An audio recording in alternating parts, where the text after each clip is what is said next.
A palavra do Senhor diz assim: crê no Senhor Jesus Cristo e serás salvo tu e a tua casa. O apóstolo Paulo estava preso e houve um terremoto. Ele foi liberto por causa do terremoto. O carcereiro estava em agonia, porque naquela época o carcereiro pagava com a sua vida se um preso fugisse. E o carcereiro imaginou, o terremoto, as paredes foram embora, os grilhões se quebraram, os presos vão embora. E Paulo disse: não, carcereiro, não te mates, fique tranquilo, ninguém vai fugir. Crê no Senhor Jesus Cristo e serás salvo tu e a tua casa. Não era só o carcereiro que morria, era ele e sua família. Então Paulo estava dizendo duas mensagens ao carcereiro: você não será morto pelo Império Romano, porque nenhum dos presos vai embora. Esse terremoto é um mover de Deus.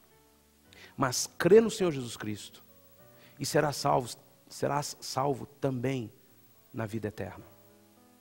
Esta mensagem é a mensagem mais simples que pode existir. João Batista no deserto já proclamava essa mensagem: arrependei-vos e crede, é chegado o reino de Deus.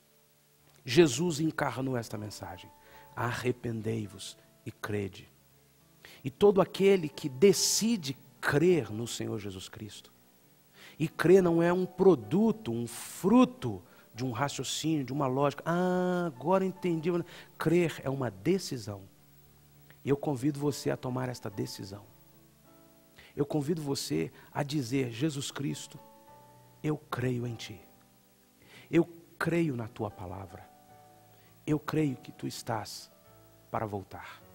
E eu quero amar o Senhor. E eu quero amar a Tua vinda, mais do que as coisas desta terra, mais do que os meus deleites, mais do que os meus prazeres, mais do que os meus sonhos, até mesmo mais do que minha família. Eu quero amar o Senhor.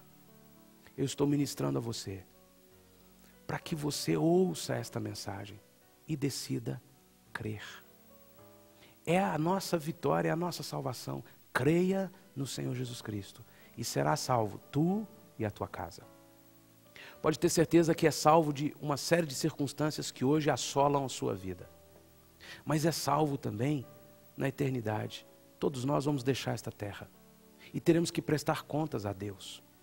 E se nós não tivermos feito uma aliança real com Jesus Cristo nesta terra, em vida, não teremos mais chance alguma. Teremos que pagar nós mesmos nossa dívida para com Deus. E a nossa dívida para com Deus é impagável. A nossa dívida no mundo espiritual só pode ser paga com a morte. A Bíblia diz: o salário do pecado é a morte. E a morte significa morte eterna, viver longe de Deus por toda a eternidade.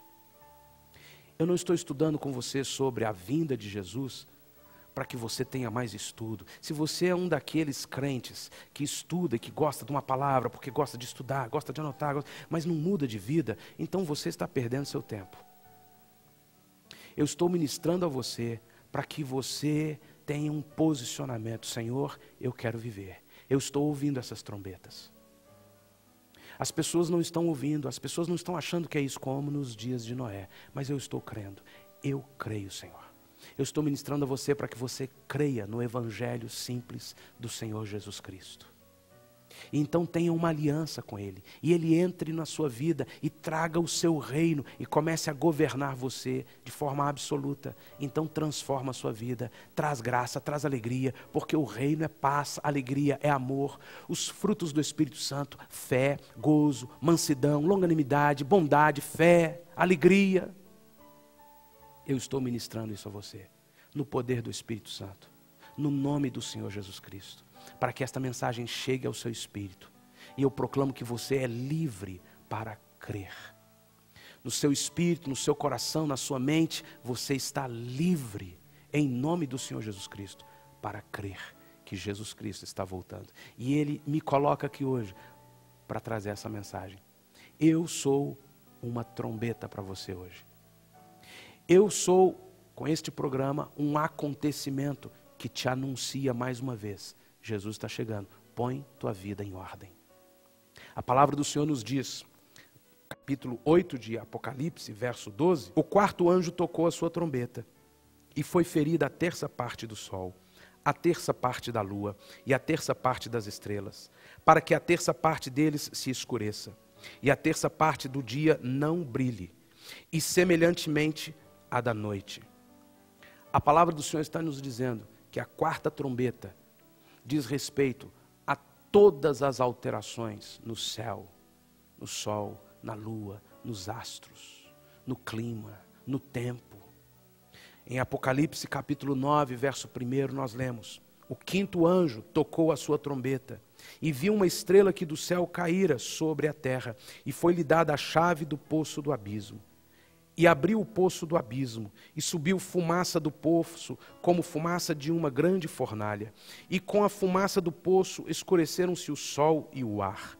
Da fumaça saíram gafanhotos sobre a terra, e foi-lhes dado poder como o que tem os escorpiões da terra. Foi-lhes dito que não fizessem dano à erva da terra, nem a verdura alguma, nem a árvore alguma, mas somente aos homens que não têm na fronte o selo de Deus.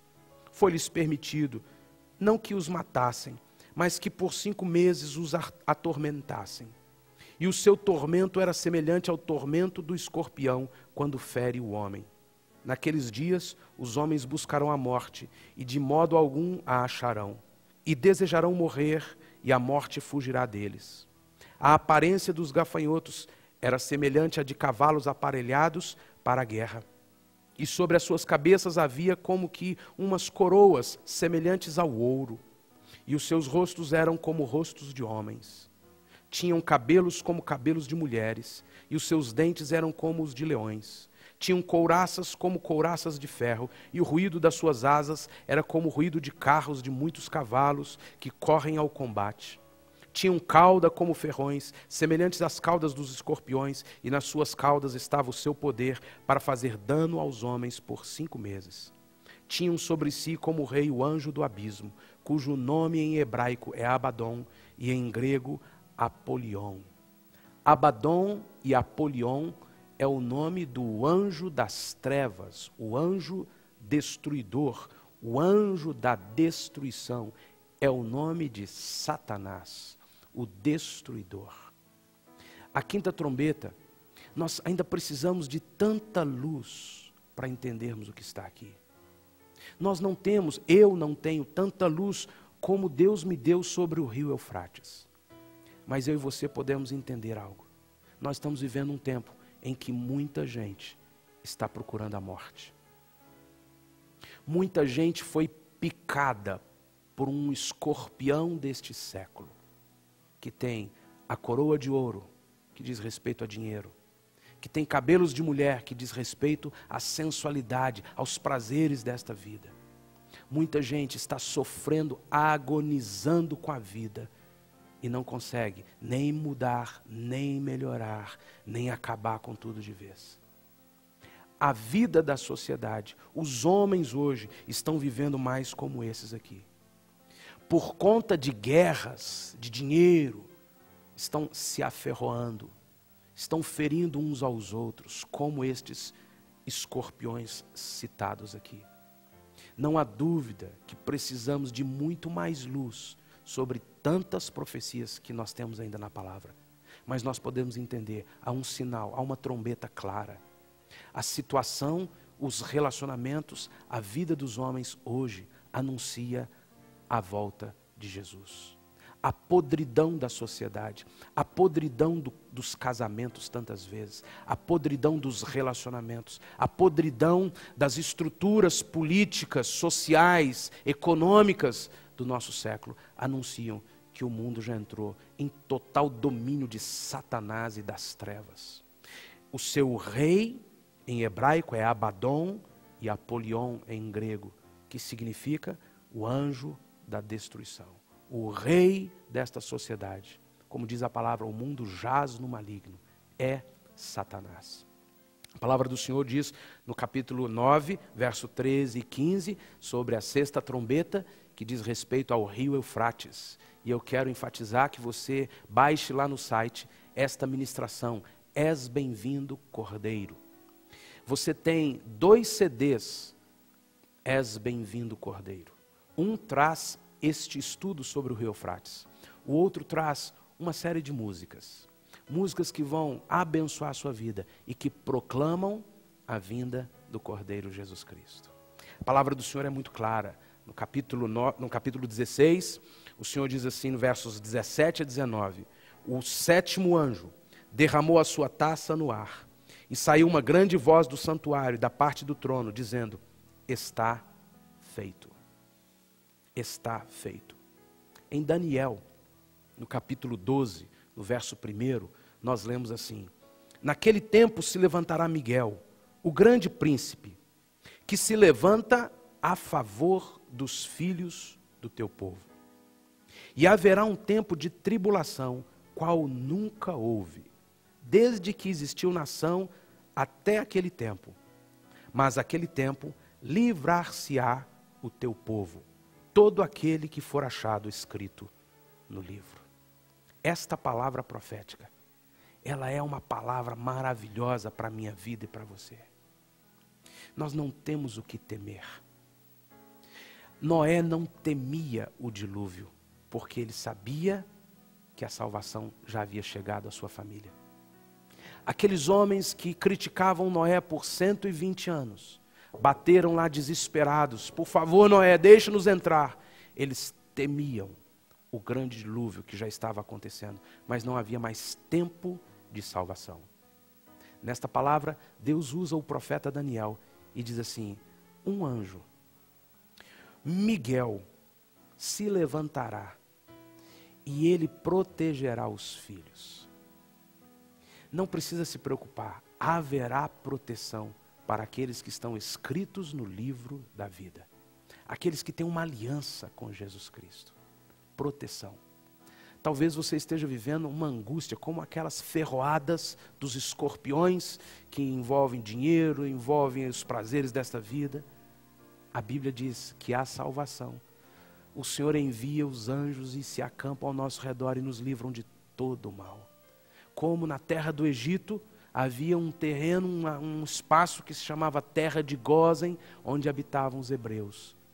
Havia praga na terra do Egito, havia vida na terra de Gósen. A água estava amarga e ensanguentada no Egito, havia água pura na terra de Gósen. Deus faz isso com seus filhos. Você não precisa temer, mas precisa ter uma aliança com Jesus. Se tornar verdadeiramente filho de Deus. Há um ditado, há uma expressão popular que diz, todos nós somos filhos de Deus. E a Bíblia nos ensina, filhos são aqueles que são guiados pelo Espírito Santo. Nasceram de novo em Cristo Jesus.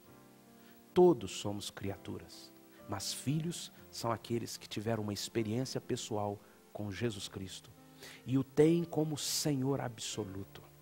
A palavra do Senhor nos diz lá em Daniel também, capítulo 12, versos 9 e 10, ele respondeu, vai-te Daniel, porque estas palavras estão cerradas e seladas até o tempo do fim. Muitos se purificarão e se embranquecerão e serão acrisolados, mas os ímpios procederão impiamente e nenhum deles entenderá, mas os sábios entenderão. Os sábios resplandecerão como o fulgor das estrelas, compreenderão todas estas coisas, serão a cada dia mais purificados pelo Senhor. É uma promessa do Senhor, a proteção, o cerco dos seus anjos e a sabedoria para conduzir a sua vida nesses dias que são maus. Agora veja o que Paulo diz ao seu discípulo Timóteo. Sabe, porém, isto, que nos últimos dias sobrevirão tempos penosos, pois os homens serão amantes de si mesmos, gananciosos, presunçosos, soberbos, blasfemos, desobedientes a seus pais, ingratos, ímpios, sem afeição natural, implacáveis, caluniadores, incontinentes, cruéis, inimigos do bem, traidores, atrevidos, orgulhosos, mais amigos dos deleites do que amigos de Deus, tendo aparência de piedade, mas negando-lhe o poder. Afasta-te também destes. Paulo está dizendo, há 2000 anos atrás, nos últimos dias, significa o período entre a ascensão de Jesus Cristo e a sua vinda. Os homens serão assim, como você vê hoje.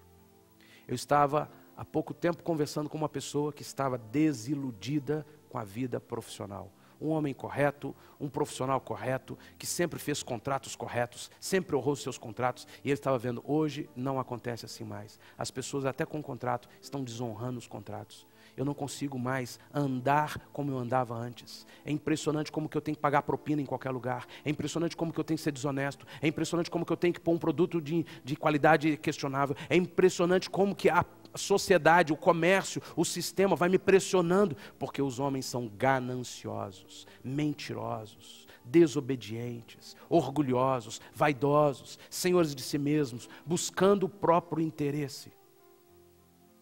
Quem no governo, das pessoas que estão na mídia, quem são aqueles que se levantam como homens idôneos, honestos, íntegros?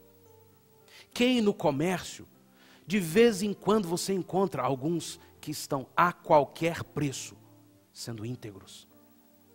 A palavra do Senhor se cumpre. Nos últimos dias, virão tempos muito difíceis, porque os homens serão assim. Esta é uma trombeta. Os homens são assim. Então nós estamos nos últimos dias dos últimos dias. E eu e você precisamos colocar nossa vida diante do Senhor e dizer, Senhor, eu quero organizar minha vida. Eu quero andar corretamente diante do Senhor. A palavra do Senhor diz em Tito, porque também nós éramos outrora insensatos, desobedientes, extraviados, servindo a várias paixões e deleites, vivendo em malícia e inveja, odiosos e odiando-nos uns aos outros. Mas quando apareceu a bondade de Deus, nosso Salvador, e o seu amor para com os homens, não em virtude de obras de justiça que nós houvéssemos feito, mas segundo a sua misericórdia, nos salvou mediante o lavar da regeneração e renovação pelo Espírito Santo, que Ele derramou abundantemente sobre nós, por Jesus Cristo, nosso Salvador. Você pode fechar os seus olhos e dizer comigo, Senhor Jesus, eu creio em Ti. E eu Te recebo como meu Senhor. Eu quero amar ao Senhor. Eu quero amar o Teu reino. Eu quero amar a Tua vinda. Salva-me. Dá-me o Teu Espírito Santo. E torna-me Teu filho. Em nome de Jesus eu oro. Amém, Senhor.